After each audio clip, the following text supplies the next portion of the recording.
میری حکومت 4 یا 5 یا 6 آدمیوں پر ہے جو میرے گھر کے ہیں، بیوی اور بچے، ان کو جہنم سے بچا کر لے جانے کے لیے جو کوشش و محنت میں کر سکتا ہوں وہ مجھے کرنی ہے۔ یاد رکھیے، یہ مسلمان کی وہ ڈیوٹی ہے جو قرآن میں مقرر کی گئی ہے، یہ ادھر ادھر کی کہی ہوئی سنی ہوئی نہیں ہے، یہ قرآن کی مقرر کی ہوئی ہے۔ اگر مسلمان اس ڈیوٹی کو نہیں سمجھیں گے تو جنت میں جانے میں کیسے کامیاب ہوں گے اور دنیا کی زندگی کو اپنا کیسے ٹھیک کر پائیں گے۔ باقی دنیا کے جو حالات ہیں میں نے ان پر بات نہیں کی۔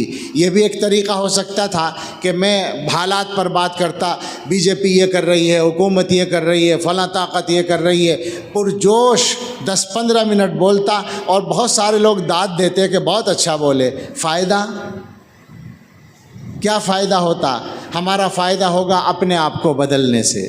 یاد رکھیے، دنیا اللہ کے حکم سے چلتی ہے، ہم اگر اللہ کے حکم کے مطابق چلیں گے تو دنیا ہمارے ساتھ چلے گی۔ اللہ کے قبضے میں سب کچھ ہے، دل بھی اللہ کے قبضے میں ہے، اللہ تعالیٰ دلوں کو پلٹ دیتے ہیں۔ تو ہم اپنے آپ کو ٹھیک کر لیں، یقین ہے کہ اللہ تعالیٰ ہمارے لیے دنیا کو بھی ٹھیک کر دیں گے۔ اللہ ہمیں صحیح سمجھ بھی عطا فرمائے، صحیح علم بھی عطا فرمائے اور صحیح راستے پر استقامت بھی عطا فرمائے۔ آمین۔ وآخر دعوانا ان الحمد للہ رب العالمین۔